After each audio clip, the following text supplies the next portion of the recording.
I only talk about things on the podcast. Did you just start recording? I did start recording. Yeah, you do. So you're accusing me of not having ridiculous. personal conversations unless we're recording. Yeah. You know what's kind of like weird and possibly a little bit problematic for me emotionally? What? Is that's literally true. I know. That's I don't know said what it. I'm doing. I don't know why I'm doing this. We're Irish goodbyeing a show right now. We're literally not even out of the lot yet. I know. I'm sorry, everybody. That's a cop. Watch out for the cop. Oh, okay. They're gonna get Fucking loser, bitch, ACAB, fuck you. So the reason that I really wanted to record isn't so that we could have some personal discussion, but I just really wanted to capture the post-show energy of the first show back. Yeah. After, in air quotes, COVID. It's June of 2021, almost July, it's like late June. And that was the first Boxer's Jaw performance since before the pandemic. And it was at the Chess Company in Rockland, outside in the backyard there. And it was pretty weird. It was really nice. Was it?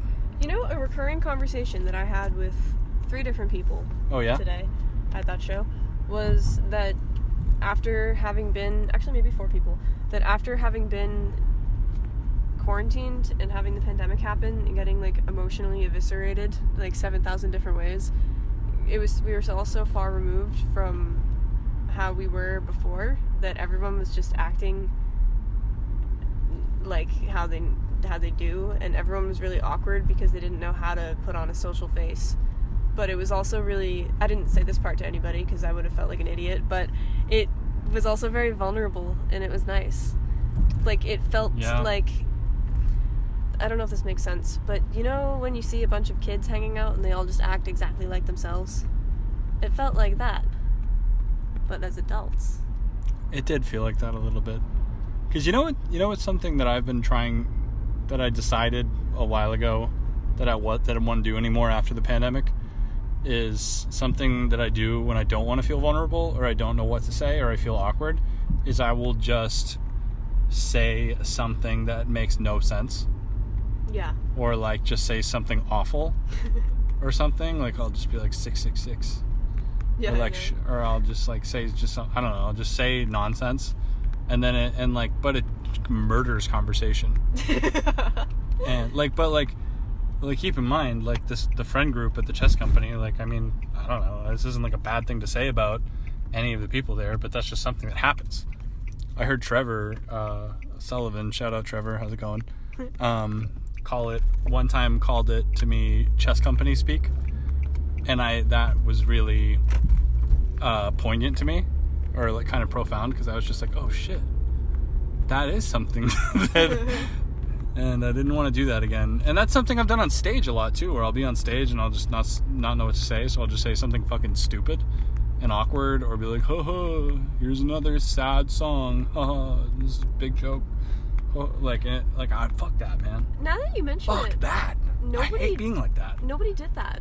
Yeah. People were saying like people were being like XD random, but like not in a that's what it is. It's like XD random. It's like emo XD random. But nobody was being emo today. Everybody was saying like funny, nice stuff. Yeah. I don't know, I feel like I'm talking like an idiot. I feel like I'm 10. It's okay. You're so sweet. Did you turn the Bluetooth off, BT dubs? Sure I did. We talked. Is it 2010? What the fuck? We're only speaking in emoticon AIM language. Ah! No, that was really fun. Yeah, that was cool. I also met a person that listens to our show and said, "Oh, it's so great." What? Who? Dude, I'm such a fucking piece of shit because I know what that I've met this dude before. What do they look like? We can't talk about. I don't know. Why? The dude with a white T-shirt and a hat. Oh wait, he listens to our podcast. Shh. Why? Shh. He listens. He's a very nice person. Thank you so much. The dude in the white T-shirt and the hat. Okay. I'm not sure if I saw this person. He was wearing a mask. Okay.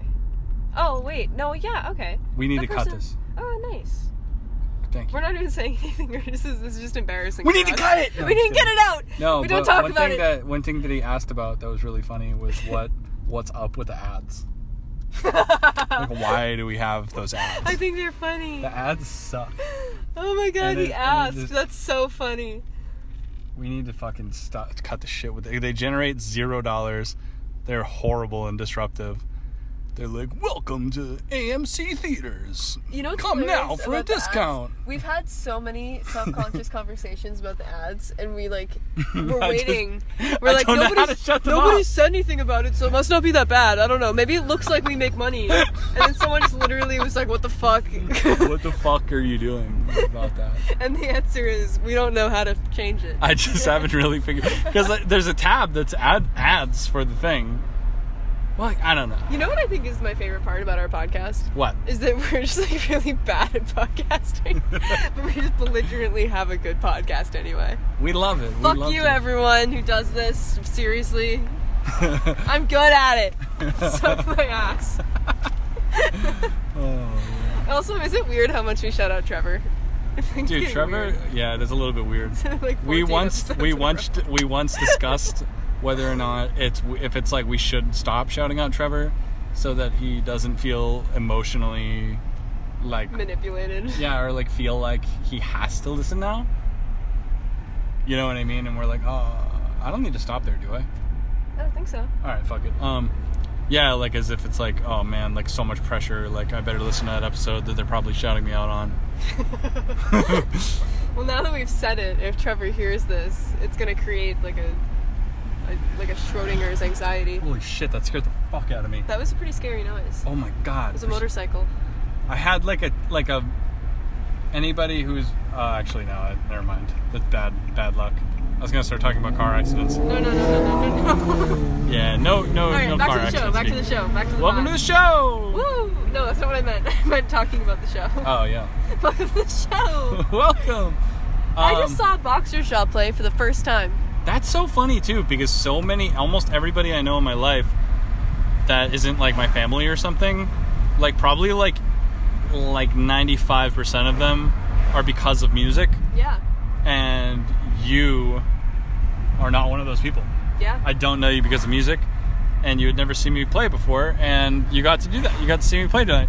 Yeah. That was fun. What'd you think? That was really nice. I was so excited the entire time. It was awesome. You guys sound really good, and it seemed like you were having a really fun time, and you seemed very natural about it, which was really cool. Oh, Like, yeah? Yeah, like you just seemed like you were vibing and enjoying each other's company. Well, one thing that is just true about me and Nick and Boxer Shaw is that we have, I like to think of it as we have a shared flow state. That's nice. That is Boxer's Jaw, and we've only practiced twice in the past few weeks or month, and which is 2 practices in a year and a half. And honestly, like, we had to relearn some stuff and brush up, obviously, because like, Yeah. you know, whatever. But other than that, like, there's nothing. It's like no time lost, really, as far as me and Nick's like friendship and creative partnership. That's awesome. You know what I mean? Nick is one of the, because I've actually known Nick since middle school. Really? Yeah, we went to Rockland schools together like the whole time. But Nick's shit, I didn't Nick's know a couple that. years older than me, so he was always like in a grade or 2 above me. Yeah. But That's crazy. yeah, like we knew each other and stuff. But I used to see his childhood, his middle school, high school band Blood Reaver play shows. They were a metal band. Nick played bass, and they were. I'm not gonna lie. Everyone's like, "Oh, they were so terrible," but like, I thought they were cool back then. They probably were terrible because they were like 14, probably, and in a metal band called Blood Reaver. Blood River? Blood Reaver. Reaver? Blood Reaver. Reaver. Yeah, like REAVER. What does that mean? I don't know, actually. I've never thought about that. I figured it meant like murderous creature, like monster that's gonna come kill you. Blood Reaver, like a horror movie poster We should have Nick as a podcast guest. about and Blood ask- Reaver. Yeah. Just interview Well, because that's one only thing about Blood Reaver. for anybody that listens to Boxer Jaw and knows who Nick is. Nick plays the upright bass, but low key. Oh, I should turn red on red. I've been able to do that for like the whole time. Well, now it's green, so you're Also, I spilled my wallet. Fuck, I hate when that happens. spilled your wallet. My wallet fell off the dashboard, and what happens when I drop my wallet every single time is that all of the debit cards and shit just fly everywhere. I spilled my wallet. I spilled my wallet. My wallet is full of liquid. I'm not changing the terminology. Oh, but one thing that you may not know about Nick is that he is a like advanced skill level metal 5-string bassist, and is also like a ska bassist, and also is a very talented like twinkly emo scrams guitarist. Wow. Yeah. That's really cool. And literally has a performance degree in the euphonium. You told me about that. That's so cool. Nick is like a seasoned experience. Nick could probably like get a job as a teacher. Wow. But I don't know. Maybe I don't know. Huh. Yeah, Nick is high key talented. That's awesome. And very, very well knowledged. Very studied. Anywho. I love that. A lot of praise for Nick and my band. But I almost said Blood Reaver, Boxer's Jaw. My band, Blood Reaver. Shout out Zach Lasnik, singer of Blood Reaver. Haven't talked to you since like 6th grade. Good job, dude. If you're out there somewhere. That's so fucking funny. Holy shit. I feel like every established musician that I know right now has this like evil skeleton in the closet metal band from 6th grade. Dude, I literally did have a metal band in 6th grade. Like, for real. Oh my god. We fucking sucked. We didn't even have a name. Like, Did it was you know just, that I we was just in a were band terrible. in 6th grade as well? Really? What were you called? Pine Spruce Coalition. See, that's kind of a sweet name. Well, here's the thing. Well, because you were... Oh, go ahead. We had no instruments and no music. We just had a name, and there were like 14 of us. Oh, and nothing ever came of it? One time we used iPhone notes to scream a cover of Plymouth. fucking... Oh, Boston? Yeah, Boston. Boston, not Plymouth. Okay. Boston. Yeah, no. 93 North. Yeah, I got work in the morning for now. You quit your job. Well, I definitely have work in the morning. That's just like a fact, but... True. Yeah, whatever. It wasn't really a band. It was fun, though. Blah, blah, blah, blah, Anywho, blah, blah. yeah, that's something, a little bit of background about you as a kid, too. Which, Me? because you didn't have a metal band, but you had like a aspiring coffee shop indie band. It was a... That's what kind of kid you were. Yeah. You were like Arctic Monkeys coffee shop, like Hoovian, Yeah. Tumblr. This was my like irony phase right before my coffee shop phase, like it maybe Right. overlapping. So we just did. I think we were an a cappella band. Did you listen to like Fleet Foxes and shit? Okay, that's actually super funny for another reason. But, Fleet Foxes? Yeah. I dated someone who was obsessed with Fleet Foxes for like 4 years and made fun of them for it for like 4 years. Rest in piss, Fleet Foxes. I listen to Fleet Foxes now, though. They're fuck it. That type of music is really good, but it just makes me feel like I'm wearing like desert boots and like Oh, yeah. some like I Like a don't know. button-down fake denim Target shirt. Yeah, Yeah, and like yeah. I have like the 1975 like pompadour hair. Dude, yeah, all about it. Oh fuck. I All did that. about it. I did that a little bit senior year of high school. Everyone did that. Like I had a vibe like that where I really wanted to look like that. But like, you know that TikTok trend where it's just like what what I thought I looked like in 2014. Oh no. And it's like all of these like That was, latte like, direct art, assault on like me. Lana Del Rey, like beautiful photo shoots, like giant black sun hat, and then it's like what I really looked like, and it's fucking like a dumpster baby. like braces and fucking like Cakey mascara and ripped tights from Spirit Halloween. oh Oh my god. denim. I wore a denim God. jacket that I made a horrible stencil of Bob Dylan that I spray painted on the back of the Yo. jacket, and it looked like fucking shit, and I knew it did, and I like was embarrassed about it, but I was like really stubborn and committed. Do you still have it? Maybe it's somewhere at my mom's Dude, house. I would wear the shit out of a denim jacket with a horrible stencil of Bob Dylan on it. That's It was fucking bad. awesome. Yeah, but you wouldn't have wore it unironically. I was trying to wear it unironically. Like, Dude. I was like, yo, I'm the shit. Like, When I but was- I was like, I fucked the stencil up so bad. Like, I hope no one notices. I hope no one thinks it's Bob Dylan. When I was homeschooled in high school, I was homeschooled the whole time, but in high school, my best friend was in the marching band, so she had a performance at a homecoming game. or I don't know if you call that a performance, whatever. She had marching band in a homecoming game, and she invited me, but I didn't want to go to a homecoming game because that was like against my brand, and I was homeschooled and I didn't know anybody. Right. So me and my friends went, and I brought a copy of The Catcher in the Rye, and we just read it to each other in the pews. In the pews of the homecoming game. That's not what I meant to say, but you get the picture. Gotcha. I'm not different. That's still me. Oh my god. And it's funny too, because this might not be a widely known fact about me, but that is like your embarrassing background. But I was like a full-blown like juggalo. I was like dead serious. Like I was homies. I was down with the clown, as they say. Wicked clowns. Okay, this gets meta for me though, because I dressed like a juggalo because I was into Homestuck, and there's a character in Homestuck that is a juggalo, but I didn't know juggalos were real. I thought it was a sci-fi thing. So I used to walk around. Juggalos were like a sci-fi Homestuck thing. Listen, juggalos. So Homestuck has very heavy Harlequin themes. Okay. It's a thing. Okay, yeah, it's a thing. Sense. So one of them is I'm not gonna get into it actually. Fuck this. You're not giving us the Homestuck lesson right now? If anybody... No, welcome to the Boston Homestuck podcast. Every embarrassing, horrible, like, regrettable phase you could have gone through in high school, I went through in quick succession. Right. Over the course of, like, the whole 4 years. Every one of them. I love that. Yeah. I love that for you. So I did the juggalo thing. I also, poor Noah, I was 15, my little brother was 10. And I used to put him in juggalo makeup and take pictures. It's funny because those probably exist, but they're not even his fault. Like, he doesn't even deserve it.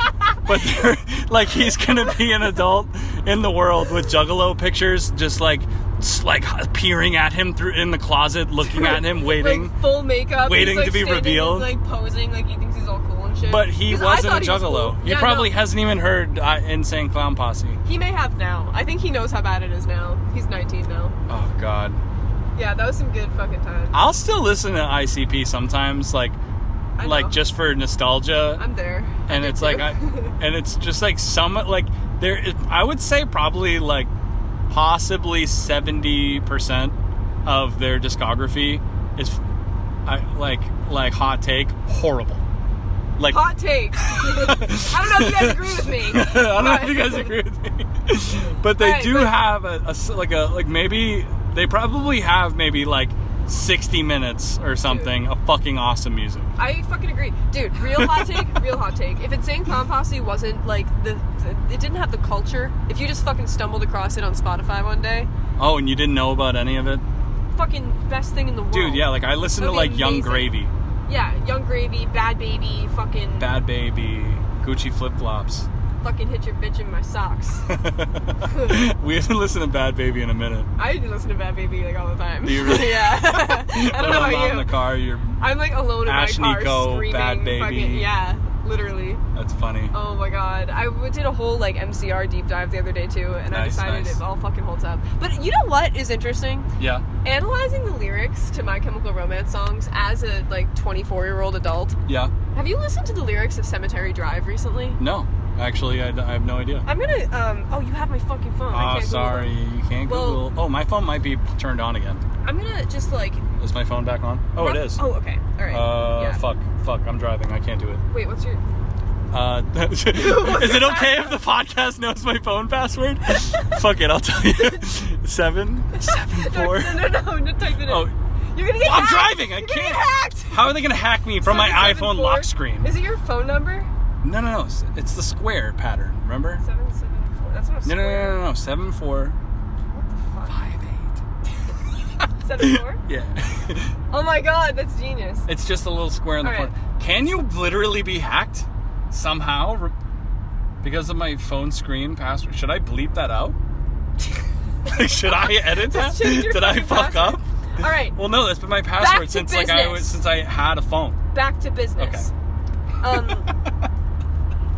This night, walk the dead in a solitary style and crash the cemetery gates in the dress your husband hates. Way down mark the grave where the searchlights find us drinking by the mausoleum door, and they found you on the bathroom floor.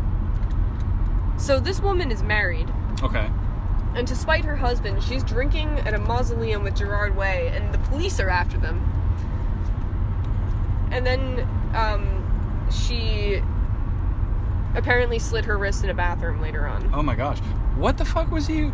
I wonder... I'd actually... There's an analysis tab. Hold on. Oh, yeah, read Holy it. shit. Yeah, because I'd really be interested in... Because I know there are a lot of fictional songwriters. Oh my god, wait, I'm an asshole. Autobiographical. Never mind. I'm an asshole. Did you fuck up? Yeah, I fucked up. What happened? What is it about? It's a song about a woman who cheated on her husband and then committed suicide. It's based on a true story of his friend. Oh, that's fucked. Yeah, never mind. Well, that answers... I thought it was fictional. It's okay. We forgive you. That reminds me... I'm a little awkward now. Well, because I was curious, because Gerard Way is to I guess people in our age group, younger, maybe old, like he's like a fucking icon. Yeah. Like he's like an iconic figure in our, like when we're all old people and MCR inevitably becomes dad rock, which it has to. It already basically is, I guess. For some people. Maybe there was definitely a lot of emos back in the day that have kids now and are married. Yeah. Anywho, because what I remember MCR for is the aesthetic, what it meant to me, like Black Parade, like 3 Cheers for Sweet Revenge was like the one time I went to 6th grade. This is the 6th grade episode. I went to school with pink eye makeup on because of the Helena music video. Oh my god. It's really bad. Everyone made fun of me. Are there pictures? I never did it again. Oh my god. No, it's just one very sad day in my middle school career. I would have thought you were cool. You might have, but we didn't know each other. You should have come to the farm co-op. I should have come to the Teen Connection homeschool farm co-op. The eyeshadow would have been a fucking hit, I'm telling you. Yeah, no, I went to racist, homophobic suburban high school. Do you know what my painful 6th grade My Chemical Romance memory is? Yeah. Having coffee with my grampy on a homeschool morning and doing math drills, and my mom being like, "So, Theo wants to go to Hot Topic soon to get a My Chemical Romance shirt. Do you want to tell Grampy about My Chemical Romance?" And I was like, it's my favorite band. And he was like, "What's a chemical romance?" And I was like, "It's when you love someone a lot." And he was like, "It sounds like drugs. Is that what is a My Chemical Romance?" And he was teasing me, but I remember it being horrible, I was on trial. Yeah. he thought it was funny, but I didn't know that at the time. And it was really bad, and I was insistent that it was just when 2 people are really in love. Oh. But I knew I was lying. That reminds me of 2 things. Everyone knew I was lying. Quick antidote. It reminds me of when my niece Marissa, she's really sweet. She's probably 15 or 16 right now. Yeah.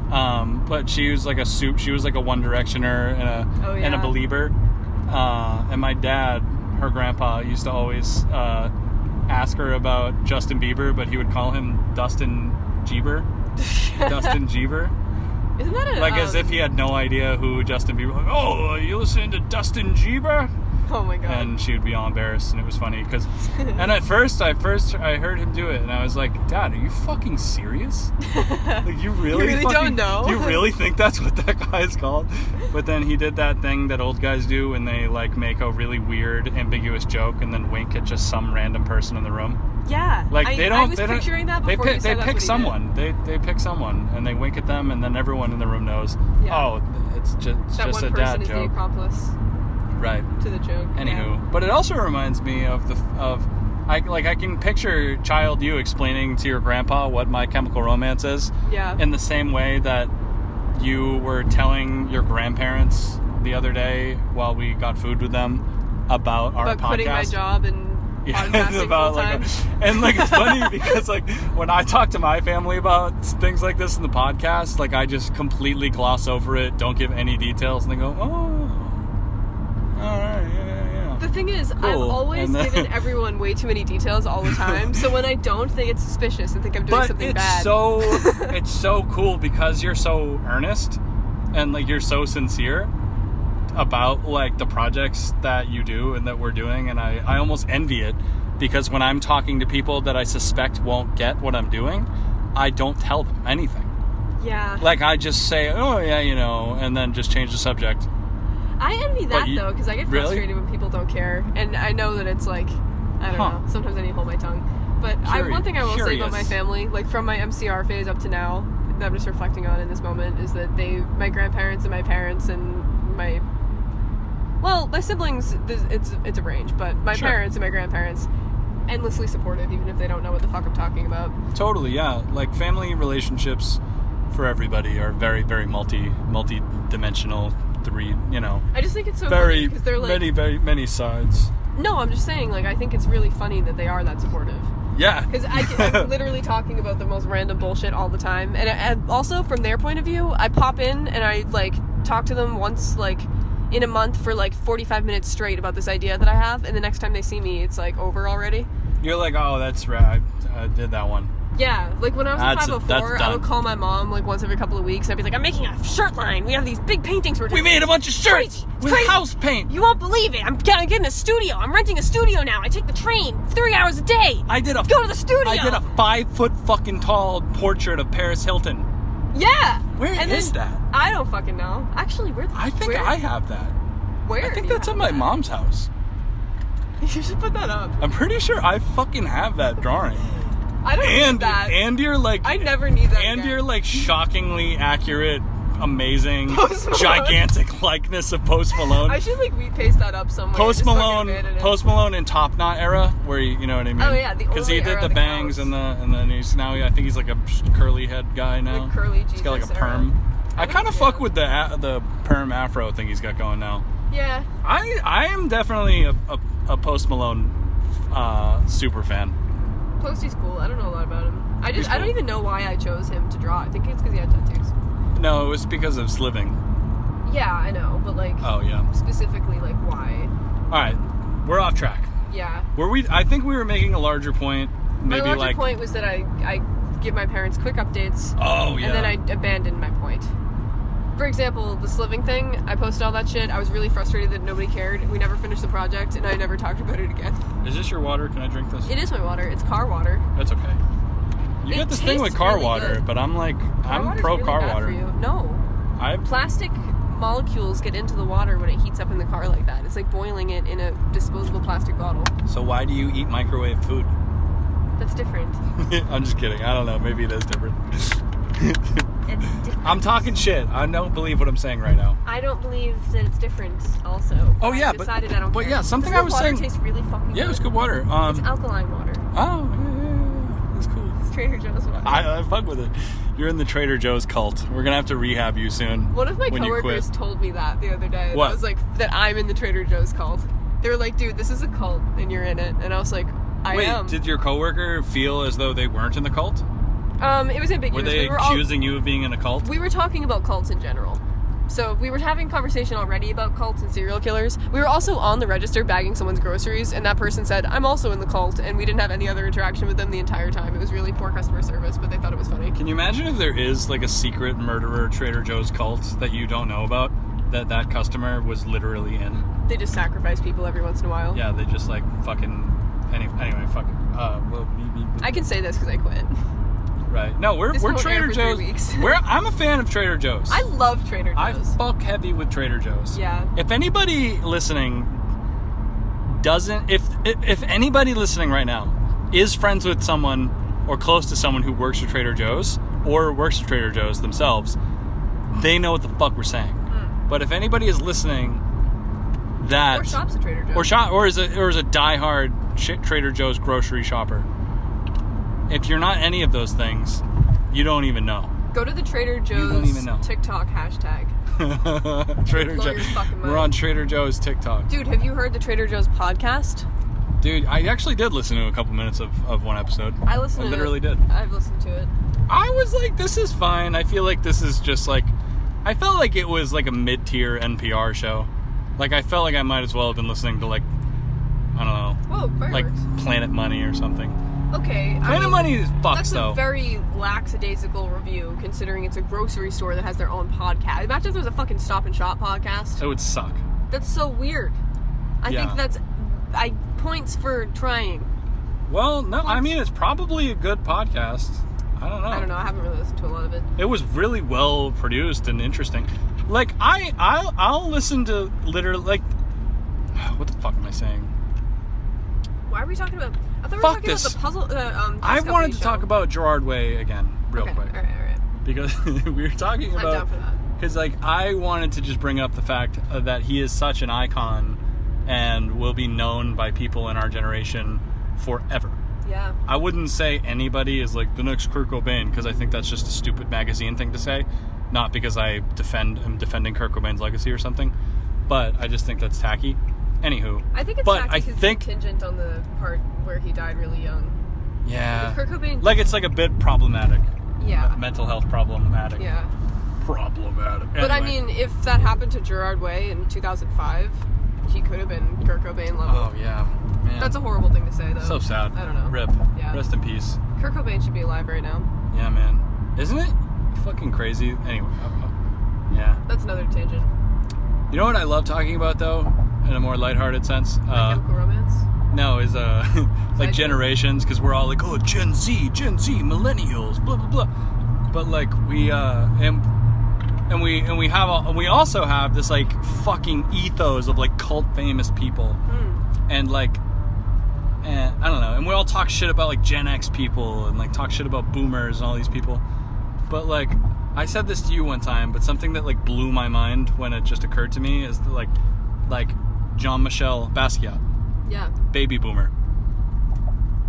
What the fuck? Basquiat is a boomer. Love Basquiat. Total fan. All the respect and love.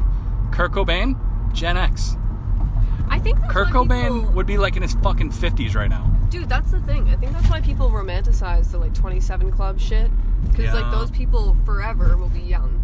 Which means no matter what generation is looking at them, they can relate to them. Like they'll Lil always be 27. Peep. Or like Juice WRLD. Ugh.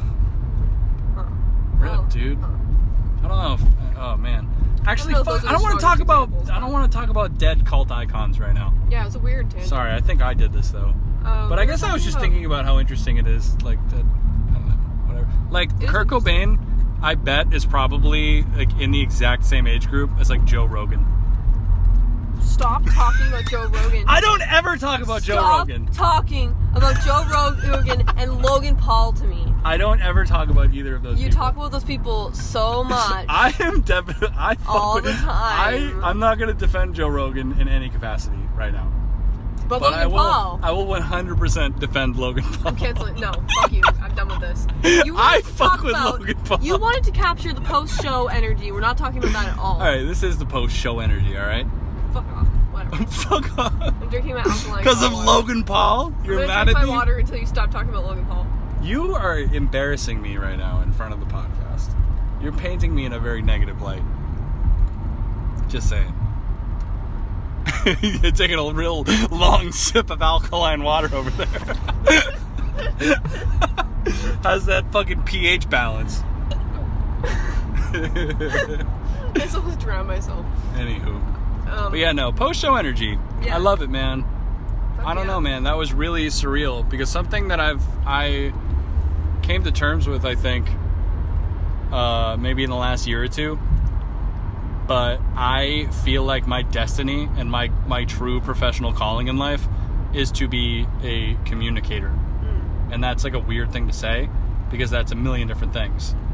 Like, I don't mean I want to be a content creator or like a YouTuber or something, but my strongest point in all of my skill sets, I think, and what feels like psychological fucking like opium to me is like holding a fucking microphone and talking. Like, I black out. Like, I love talking. Like, that's why I love the podcast. That's why I love making like weird voiceover TikToks. Like, that's why I love like making public art. It's because like I realize this about myself, but I fucking love just speaking to groups. Yeah. Like, if somebody hit me up right now and was like, dude, you want to come do a fucking corporate speaking gig about fucking perseverance? I'd be like, I'm gonna fuck it up. I'm in. 100%. Look at that Herb Chambers billboard. Get fucked, Herb Chambers. You remember fun, right? Child and swimmies. Like, what does that have to do with selling cars, you piece of shit? Coronavirus billboards. I bet Herb Chambers has a podcast. Fuck the Herb Chambers podcast. Fuck you, Herb Chambers. Fuck. I will never, ever buy whatever There's no Herb place Chambers for Herb Chambers in this scene. Herb Chambers, more like... Burb. Bitch. Dangers.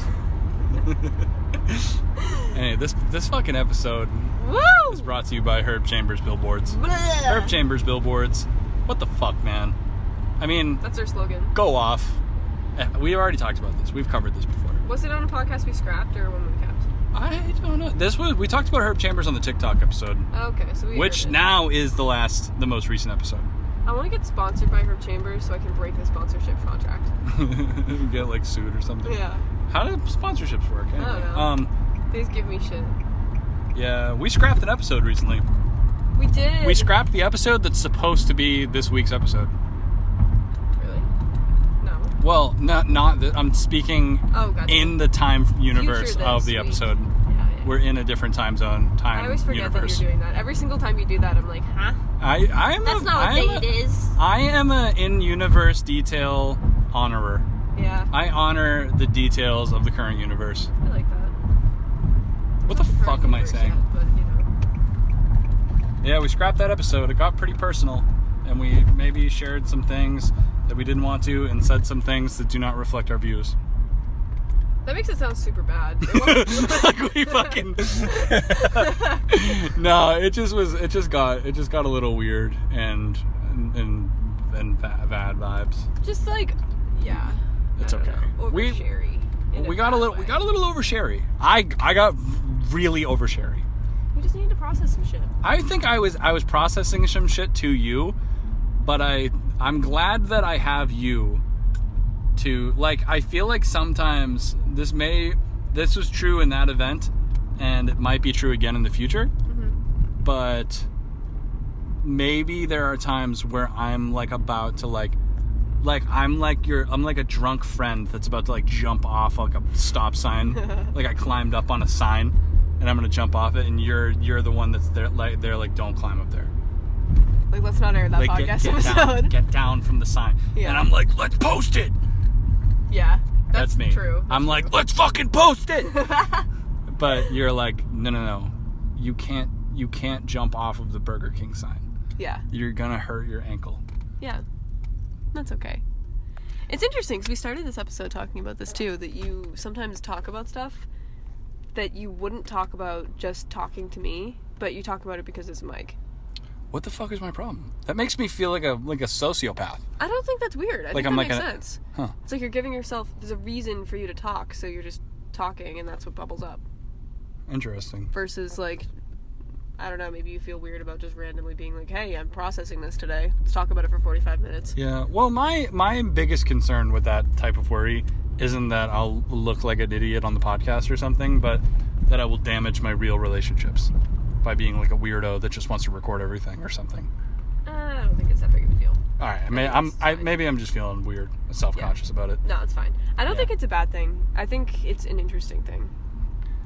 Yeah, because I truly believe that I am way more comfortable talking about things on a personal level in front of people or in a group setting or on stage or something or through art and music or performance. And one-on-one eye contact communication is like sometimes a fucking nightmare for me. Are you driving to my house? Oh, fuck.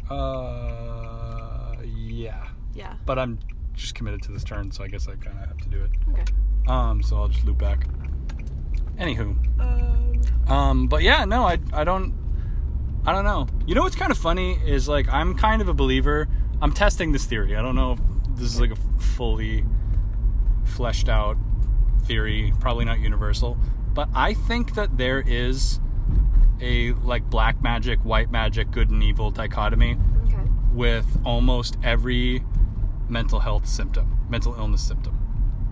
Say that again? Like, for example, somebody who acts out and does something bad every time they're showing symptoms for what they're experiencing or their trauma. I think there is a good, i.e. white magic version of that symptom. Yeah. You know what I mean? Like, because, like, I remember, like, growing up, like, there was always people that were like, you're just fucking doing that for attention. You're an attention seeker, like, or something. And then I worked in a mental health program where clients would display some type of attention-seeking behavior, but they were like, we need to like maybe check in with such and such, so-and-so, because he's like attention-seeking. And I was like, oh, this is interesting. We're talking about this in a totally different way. Yeah. Because like we're not like, oh, that fucking loser is attention-seeking. Like, which is like horrible to say. But It's they okay, were you like, might need attention. they were like, okay, like this guy here keeps talking like about like keeps beckoning the nurses or keeps getting in staff's faces with random fake problems or something like that type of thing, where they're like they're coaxing attention. Yeah. And that's usually demonized and shamed and like, but I'm one of those people, and I think I was one of those people when I was in like mental health treatment shit, and when I was in those settings and I was not really in control of my behavior in a meaningful way, I don't know, I'd like make a fucking big scene. Yeah. Like I'd do some crazy thing, or I'd like get in a really, or like if I was in an argument with somebody, I was the one that would start yelling and command the attention of the entire scene. Yeah. The entire room. Like I would just, but I don't do that anymore because that's obviously not who I am. It wasn't who I was then, and it isn't now. I just was, going through it as a kid. But I think that I do. I think that I just have like I said, like a white magic version of that, where like I still thrive or still desire attention a lot, but I'm not like, oh, I'm an attention seeker, and I'm also not creating scenes. Like I don't do that, but it's not a harmful expression. Yeah, there's just some part of my brain that just loves to do that, I guess. And Interesting. And now I perform. Yeah. And create podcasts. Well, actually, no, I don't. I think this is the only podcast now. Yeah. The only one. Look at those Alston kids, all hanging out outside at a bus stop. Anyway. Yeah, I don't know. So, and I think that there's like a lot of different versions of that, and I think that's kind of who I am. Because I think I really when I was on stage at the comeback show, I was like, oh my god, like I just love being up. Like there's nothing's wrong up here. Oh. Everything's cool up here. I love that. I don't know why. I think I lost that towards the end because I was a bit lost in the sauce with my music life, and I didn't have really. I think I lost that positive outlook for a long time, where it became like there was just some and we've talked about that a little bit too, with like negative feelings towards the music scene, or to be like totally fucking transparent, like negative feelings about like the chess company and stuff, and that whole part of my life, where I'm not like concealing some fucked up information or talking shit. Like but like towards the end of that time and at the beginning of the pandemic, like I just had a really weird relationship with all of that shit in the music world and all my music friends, and it just got weird, But just being up there again and just everybody being there and playing music with Nick and just playing the same songs we've been fucking playing for like fucking 5 years. Yeah. Not 5 years, but yeah, it just was like, wow, this is exactly, for some reason, this is exactly where I'm supposed to be in this very moment. I love that. I feel like you could feel that coming off of you guys too, that you both just seemed really happy. Yeah, I think Nick had a really wonderful time too. Everybody who was listening seemed like they were having a really wonderful time. Well, I'm glad. Interesting. But yeah, I definitely I feel a little bit awkward now because I feel like I drove to my house. Yeah, we gotta go to my house. I have to go to bed. Sorry, yeah, let's go to your house. Okay. Shit. I feel like I drove right back to oversharing. That's okay. What were we sharing gonna say? more than you? No, it's okay. I'm chilling. Okay. What were you about to say though? I am tired. Are you crashing out? Yes. Okay, let's go right to your house. Sorry. Do you want to shut this off? I think so. Okay. Sorry. I'm like totally not in the same. It's okay. All right, guys. This has been the Boston Art Podcast. Thank you for listening. Talk to you guys another time. See you on the flip side. Bye. Bye.